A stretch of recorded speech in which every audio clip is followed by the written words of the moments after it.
We're live, guys. Dave, Facebook, Dave, YouTube, the whole world. We're recording it. Facebook and YouTube, Pete.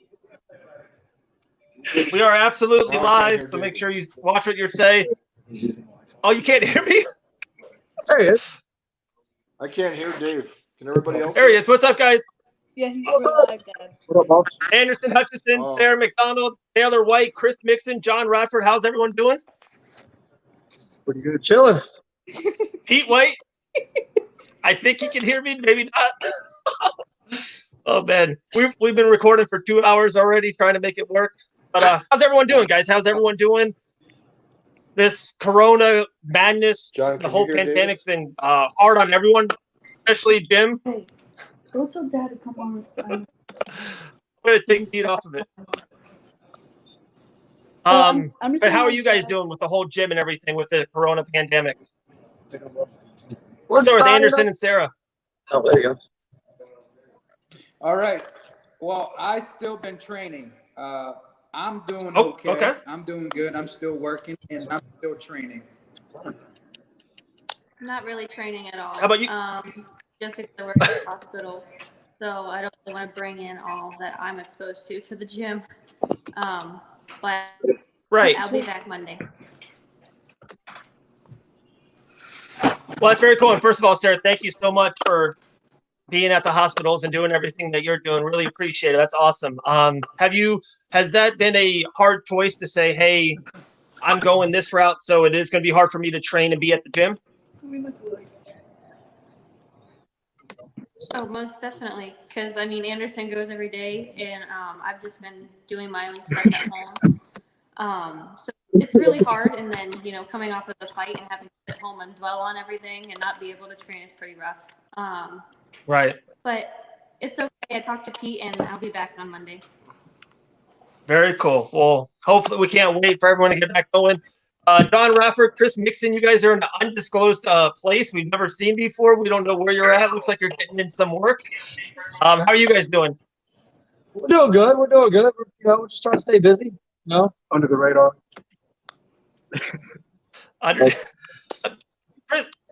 Chris, I'm happy you said that. It feels like that's where Chris Mixan lives, in especially the MMA community, especially Florida MMA community, underneath the radar. Is that somewhere you like to be? Or sooner or later you have no, I'm Chris Mixan. I'm one of the best 170s on this planet. How do you like that? You like that under the radar, or would you want sooner or later some credit? I mean, when I'm good enough, they'll notice, yeah? So I'd rather show it, not say it, Okay. No, very well said. Very well said. Up in the top right, Taylor White, Pete White. How are you guys doing? We're here. Ready to get back into the swing of things. I'm tired of sitting around. Right. The whole world is. Taylor, I saw that you've been doing a lot of running. You guys been doing like a marathon kind of thing. How did that come about? And is that just doing something to stay in shape? Yeah, when this whole thing started with the virus, I kind of just used that opportunity to take a little break. I've been doing this for my entire life, so I took a little break, but I've been running every day for the past 3 weeks to get back in shape. And I started challenging myself. The app I actually run on has challenges every month, and this month is to run 100K. So I'm going to do that and then start back in the gym on Monday and go right into a camp and get ready. Awesome. Very cool. That's kind of the first question, mainly for Sara, Chris, and Taylor. It's been a break. It's been 5-6 weeks. As soon as this is over, do you guys want to hit the ground running? You want something right away, or you don't mind taking a 2-month camp and then get something in August or July? No, I want to fight right away. But Yeah. I have 4-6 week camp and then. Yeah. I told you my goal for my fight this year, so I kind of got to jump on it. Okay. How about you, Chris? Yeah, no, I'll just fight whenever, if I show up. Show up and He's a man of few words. I'm sorry, guys. The next Conor McGregor right there, Christopher Mixan. To the coaches, Jon, Andrew, and Pete, how has it been not having the gym and being with all the students and everyone there in the gym day in and day out? Are you guys missing a piece? I think I needed a break for a minute to catch Okay. my breath. Okay. I didn't even know it. You know what I mean? Because I've just Right. been doing this routine for like 10 years. And it's like, Right. okay, it was nice to take a little break. I'm having this really horrible issue with my shoulder. And as soon as they can get the appointment scheduled for me, I'm just going to get this shoulder done. It's going to lay me up for a while, but I just need to get back to where I was before so I can hold pads and do stuff, because I'm not liking this whole being injured thing and not being able to actually do stuff hands on. But as for the rest of them, I told all of these kids, every one of them, I says, just start training and get ready now, because as soon as these fights are now starting to open up, the professional fights and the amateur fights, so get ready. And as soon as you're within a few weeks of being ready, I'll book something right away. So stay busy, Yeah, I've just been trying. How you doing? Oh.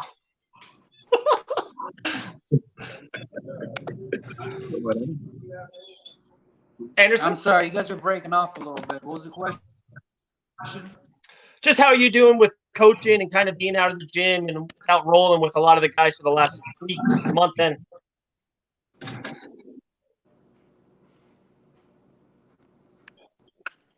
Uh-oh. Looks like we lost them a little bit. Don, take it away. I'm just trying to stay busy, like you said. Been doing a little bit here and there. We're in an undisclosed area right now, as you said. Trying to get some work in, but just trying to stay as consistent as possible right now. Other than that, would love for shit to get back to normal. I'm not gonna lie about that. I missed all the family in the gym, miss all the people in here, getting to work with everybody, but we're still just trying to be ready, trying to, like Coach said, get ready, stay ready, however we can do it, and be ready to rock and roll when it's time to go. I've been blessed to where, my job is as a teacher, I've been able to still work and make money. So I've been able to, like I said, thank you for that as far as that goes. But I've just been trying to keep as many people busy as I can and just try to get through this the best way as possible. Very cool, man. Very cool. That's how we are doing. How are you guys doing? Anderson, Sarah, you guys can hear us better?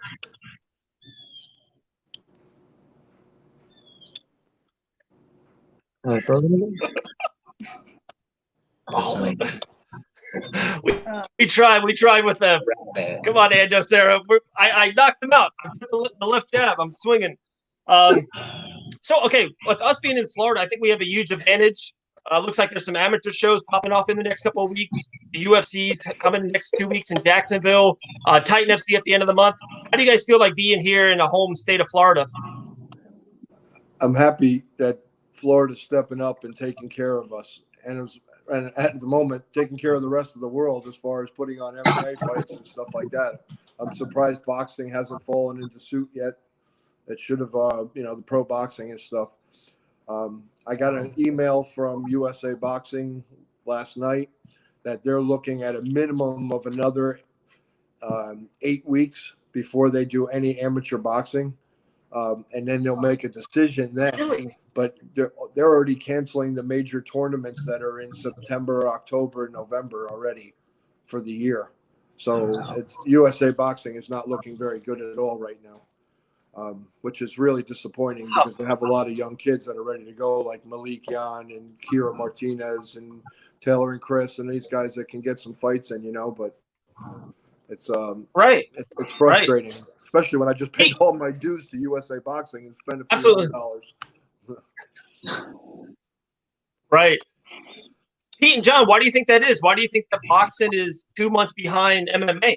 You would think even too they have gloves that's even a less of a touch in and there's no grabbing. You think that's even a little bit less touch. That's actually a question I wanted to let Pete answer because I'm really not sure. He would know way more about that than I would. That's a great question. Well, because USA Boxing is a national organization, so it's not like it's just a local show like Combat Night or Island Fights that are just taking that risk and they're going through the motions with the Florida State Boxing Commission. USA Boxing shows, even if it's in Port Orange or wherever, it's all under the umbrella of USA Boxing. That's why there's no USA Taekwondo wrestling or any of that stuff going on. It won't be either, which is horrible, but it is what it is, man. It's a crazy time we're living in. For sure. It is. It really is. I don't know if you guys heard or saw. News broke this morning. Chase Sherman, Island Fights veteran, big friend of Dean Toole, just got signed to the UFC. Is fighting literally a week from now. Seems like everyone here has major ties to Island Fights and to Dean Toole. Pete, you can tell me about that organization for years. Taylor main evented there, multiple fights. Chris has almost fought at Island Fights around 8 or 9 times. Anderson had major fights there. Sarah's fought there. How cool is it to have a great organization like Island Fights and Dean Toole that's literally the roadmap to the UFC? I couldn't be prouder of Chase Sherman because I really love that kid, and he's worked his ass off to get there, and he deserves to be there. I think personally, he's an animal. That kid's a tough kid. He's no joke. So I'm glad to see that he got back in. Making it there is one thing. Staying there is another thing. But getting re-signed back into the UFC, that's like next to near impossible with the amount of people that are trying to get right. in. So hats off to him. Dean Toole, we already know that's my brother. That's my guy, man. Me and him are fighting or not fighting. He's like my own brother. So, I got mad love for him, and I always do whatever I can to help. But yeah, Island Fights is the spot to go. You want to go to the show? That's the place to be. Yeah, that's like Sarah, you said. do you guys hear us better? A little bit better. Still better. I'm sorry, Dave. I apologize. Still, well, it's usually just you and I. So no, but I don't know if you guys know. Just real quick, John. I don't know if you guys know yet. John on Tuesday has his very own podcast coming out. I didn't get the John joke is taking the reins here. Anderson. Everyone's like, John, John, you talk about Island Fights now. Your turn. It's my turn. Okay. I always just agree with Coach. He's so right about how it's the roadmap to the UFC for sure in the South and in around this area. I was just gonna piggyback off of that. I was just saying, Coach is absolutely right. He said it the other day, and he's so right. It's the roadmap for us to get there. So that's all I was trying to get out. I'm sorry. All good. Like Taylor, Sarah, and Chris, is it important to you guys that you guys can fight under organization as an amateur and same organization as a pro? Is that important to you guys? I mean, I think it's awesome. I think it's cool that, you stay with one organization, amateur and pro, that literally walks you right into the UFC. I was always taught loyalty, so I think it's pretty dope, to stay loyal to someone who's going to create your future for you and help you with your future. So I really appreciate Dean and Island Fights, and I'm excited to get back in the cage with them. So. How about you, Chris? I mean, honestly, it don't really matter too much for me. I'd rather just kind of fight for anybody, depending on availability, because I've had the unfortunate, history of injuries and whatnot, or what have you, or just things happening on fight week, or something going on with opponents and like that. So really, it's a guy like me can't be too picky. Gotcha. And Sarah? There you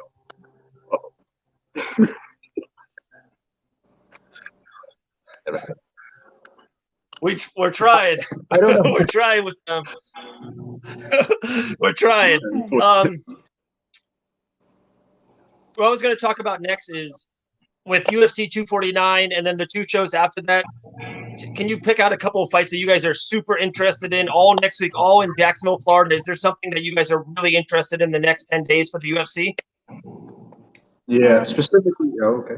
Who's going? Who's going? No, you go. All right. Specifically, I'm into the Cejudo versus Dominic Cruz. That's something that I'm a big Henry Cejudo fan. I really like how he's kind of changed his style from just being an Olympic wrestler and living on that, and then he gained some boxing technique, and now he's got that cool kind of karate blitz style to complement his wrestling. So that's one thing I'm really interested in. Dominic Cruz is just, a really fun guy to watch. He's really interesting and creative in there. Right. So I kind of want to see how they match up. That's the big one I'm missing.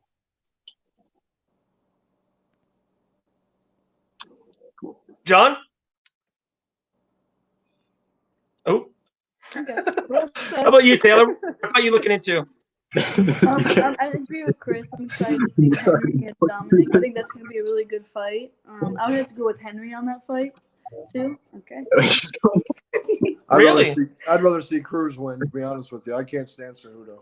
I used to like him, but now he's changed and now he acts like an ass, but that doesn't mean nothing. The kid's talented, so it's going to be one hell of a fight, that's for sure. Of course, to see that's fun. Fight. That'll be a good fight. Excited for him. I'm more excited no to watch my buddy fight coming up on the 13th. My boy Glover Teixeira getting ready to go in there against Anthony Johnson. And, yes. Or not Anthony Johnson. Anthony Smith. Anthony Smith. And everybody's looking past Glover saying, oh, he doesn't stand a chance with, Glover doesn't stand a chance with Anthony and everything. And, that's all good. You look at Glover's track record and look at the people that he's fought and how many wins and how many losses he has. My boy, he's 40 years old and he's an OG and he's still got what it takes to be in there. And he doesn't plan on retiring anytime soon. Yeah, that's definitely not. I totally agree. You definitely can't sleep on Glover. Glover's gonna. I bet I'll take Glover in that matchup for sure because I like Coach said. I think Anthony might be sleeping on him a little bit, but Glover beat the young lion last time. His ground game is incredible, and he hits like a truck, like a semi truck at 100 miles an hour. I'm on Coach's side with this. I got Glover in this one for sure. Yeah, I love that matchup. It's all three main events: Glover and Smith, Walt Harris and Overeem. I love that fight. And then of course you got Tony and you got Justin Gaethje, which is just incredible. Like us who are so far in it, it's awesome. It's just to sit down and I don't want to talk to anyone. I don't want to do anything. I just want to watch hopefully 25 minutes of violence. This card coming up here this weekend is the next weekend is insane. There's not one shitty fight on that whole card. The deepest card in UFC history. I'm telling you, it's from even the prelims and stuff and the early prelims. It's crazy. Isn't Rosa Uriah Mitchell Hall Sosa on it? Yeah. Yeah. Uriah Hall versus Jacare. That's crazy. Yeah, that's a bad fight too. That's a fun fight. Yeah. And we always know, seems like Hall, me and John talked about it, Hall shows up every 2 years. And he can literally fight Israel Adesanya that night in those 2 years and win. But you never know if he's going to show up or not. Exactly. Yeah. I like Uriah.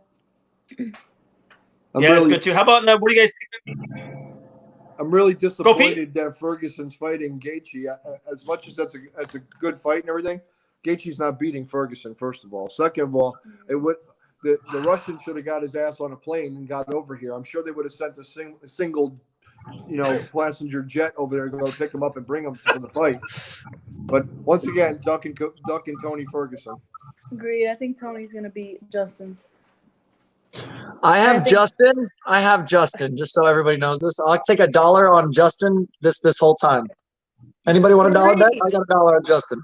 I'll give you $3 for Tony. Okay, so I'll bet $1. You're going to give me 3 if I win? Yeah. No. Yeah, I'll give you 3 if you win. I'll give you 3. Okay, let's go. Deal. I also got Justin Gaethje. Making moves here on Fight Bananas. Oh, I got Justin Gaethje too. He talked about it. I think Claudia's fighting. Yeah, Claudia's fighting Angela Hill. I think Claudia's going to win. Wasn't Claudia supposed to fight somebody else? Who was it? It was around 3 weeks ago. Remember they missed weight by 10 pounds? Oh, it was a bad weight cut. Yeah, Alexa. Grasso. She's tough as hell. Yep. I think it's a good move for her to go 25, though. She's a really good boxer. I actually like watching her. Do you think she has a chance against Shevchenko, Taylor? What'd you say? Do you think she has a chance against Shevchenko? Who? Alexia? No. No. I think no. Okay. No, definitely not. I think she's going to keep the belt for a really long time, probably until she retires. I think so too. Here's Wow. an underrated fight on that card: Jeremy Stevens versus Calvin Qatar. That fight is going to be fire. That's a good one. That's a good one. Yeah, real good. Then you got Greg Hardy fighting again. I'm glad to see Greg getting back at it because I love that kid. Who's he fighting? He's fighting Jorgen Castro. Oh, okay. That'll be another good one. There's some good fights, man. This is going to be a hell of a card, especially when there's no other sports on television. The pay-per-view numbers are going to be through the roof. Now, I do want to say I'm sorry, Dave. I think it should be free. I'm a little upset it's pay-per-view. I think it should be free. I'm broke. Yeah. Yeah, for real. Good. Oh, wow. Carla versus Watterson. That's a good fight. I think Carla's going to win. Can you guys hear us, Ando, Sarah? It's a little bit better Yeah, now. we went outside. It's nice and clear now, too. Carla Esparza versus Michelle Watterson. That's fire. Yeah. I think Watterson wins that. Olenek versus. We're talking about UFC 249, Don. Ando. Yeah. Pettis I'm and Cerrone excited for again. that. That's a badass card. Yeah. Pettis and Cerrone are fighting? Yeah. Oh, Yeah. my God. This card Cerrone was on a thing saying he's going to go in, win this fight, and then ask for somebody the next week. He's trying to get 3 fights in like a week's time or 2 weeks' time or whatever it is. And he's trying to hit every card of there. He's going to say he's going to bring his trailer, stay in Jacksonville, and he wants to fight on every card. Yeah, they're talking about a 4th show now for UFC. So it'll Sounds like be 4 a week. I don't think it's after gonna the last happen, bro. So then you got Ryan Spann versus Sam Alvey, which I like both of them. I know both of them very well. And Sam Alvey, I'd like to give it to him on that. Right. One. Is that at, what weight is that at? That's at light heavy. Light heavyweight. Yep. Then you got Bryce Mitchell, who's 12-0, versus Charles Rosa, who's like 12-4 or something like that. Why would you have that opinion? And Bryce Mitchell that kid is just phenomenal. Did they get him his camo shorts yet? I don't know. No. And then Vincent Luque versus Nico Price. That's like that's a rematch, isn't it? It is. That's a good one. This card is crazy. Is that a 365 versus ATT? It's so good. What? Is that like old Black Zillions versus ATT again? Yeah, pretty much. Yep. That's good. That's a hell of a card. It's so funny that how much they cross train too. Yeah. Like a lot of those guys go back and forth. Yeah, Real quick, we'll go back into UFC's. Sarah and Anderson, if you can hear us, one thing that we were talking about was fighting on island fights and how both of you guys fought as a pro, Ando, and Sarah, you fought as an amateur, and what it means to you guys to fight for island fights.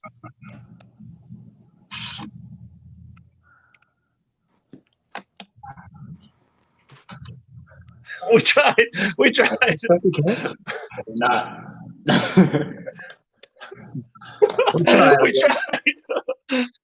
We tried. One fight that you guys haven't said through the whole week that I love is on the 13th. Is that Walt Harrison Overeem? Like, I love that fight. To me, it's the old school, a little bit of the new school. Walt Harrison's first fight since the tragedy and all that. What do you guys think about that fight?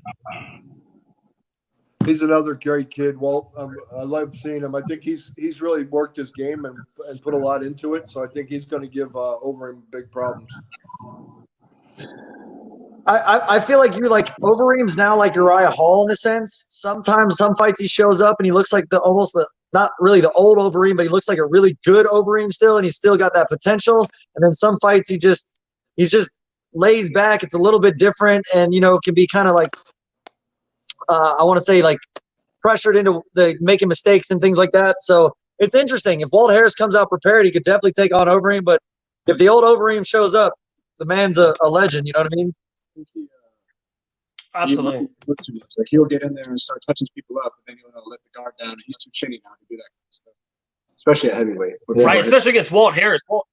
Yeah, just heavyweight. And Walt Harris is bringing big shots. That last guy, Rosenstruck, he was touching him up the whole fight, and he gets cleaned in like the last round. Yeah, with like 5-6 seconds left. Right. Wow. Guys, man, it's been awesome. Always love talking to everyone. You know that. Two little things. One, on Tuesday, what I was kind of saying, our family member right there, Jon Radford, is actually creating his own podcast underneath this amazing banner right here of Fight Bananas. called One More Round, an all boxing podcast. So you got the professor just laying tracks. All right. First guest is gonna be you, Mr. Living Legend over there, Pete White. You're gonna be my first guest, so we got to get that scheduled. I'll send you the bill. Nice. The check is in the mail. Yeah. Last question, kind of for the whole gym. We'll go Pete, Taylor, John, and then Chris. MMA and boxing is the most individual sport there is. In a cage, in a ring, one-on-one. Male versus male, female versus female. But what kind of, when the momentum of the gym, I felt like last year, especially at the gym here at Pete White's, like you guys had such a great momentum. Like everyone was grinding, everyone was working, everyone was laughing and smiling and just getting better and elevating.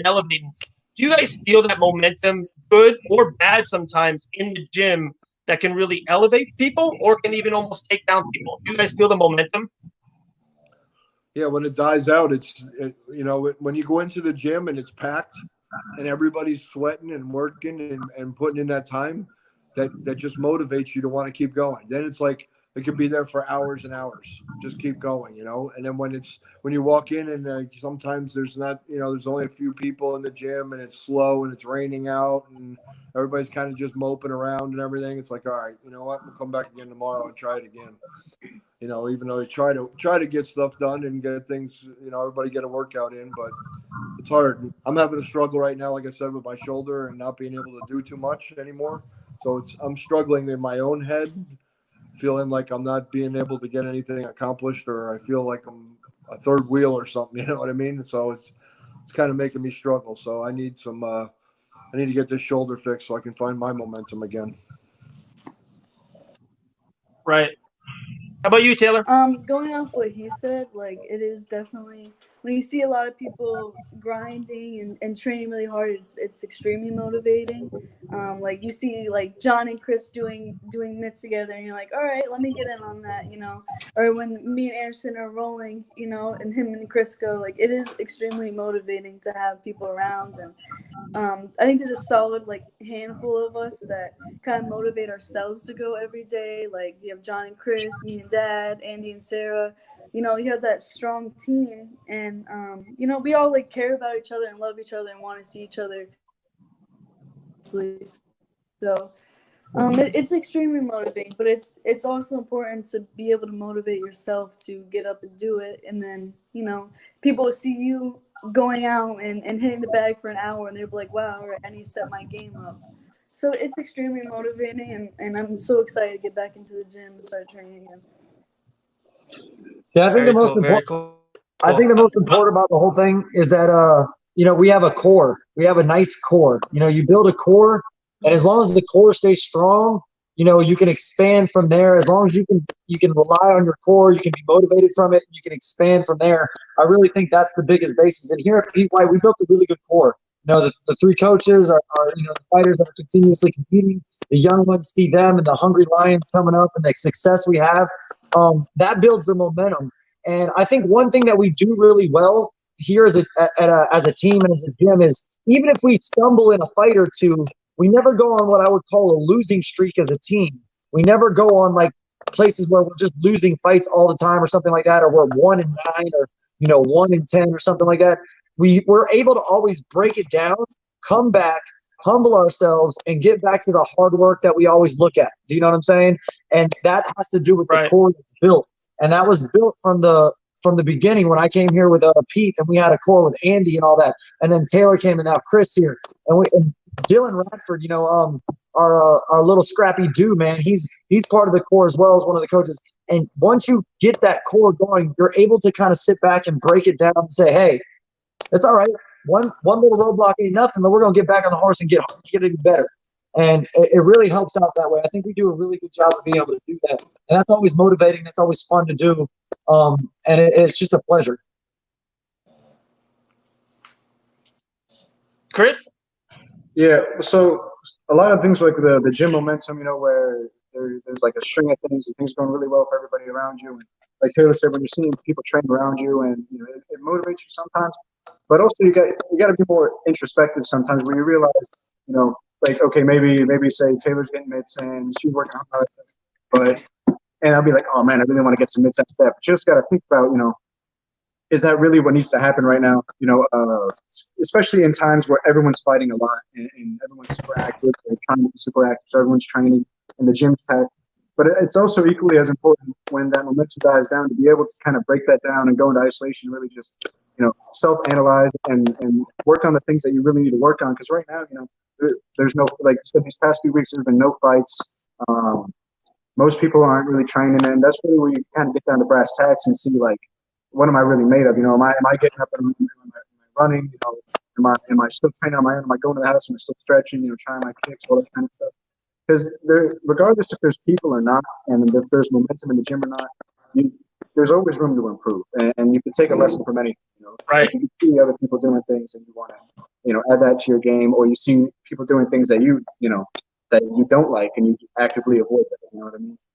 But yeah, the momentum guys. It could be really uplifting, but it's important for me at least to not get kind of lost in that kind of sauce, where.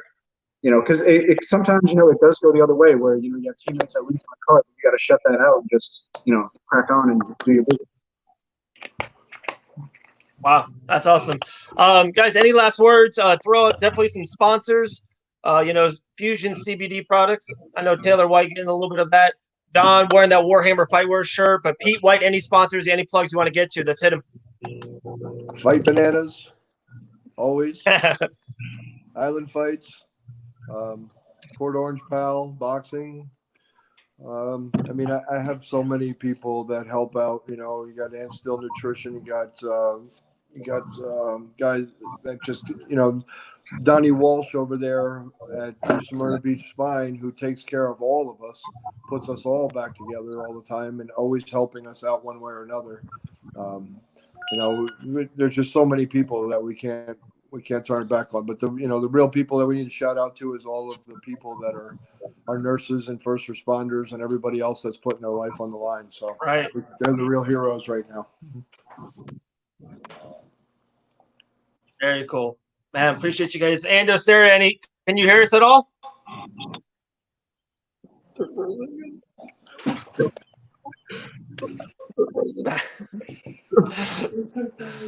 I'm gonna call you, Ando. John, Tuesday, one more round boxing. Jon Radford podcast dropping. Chris Mixan, thank you. Taylor White, thank you. Pete, Ando, Sarah, thank you. We'll talk very soon. I'll call you guys.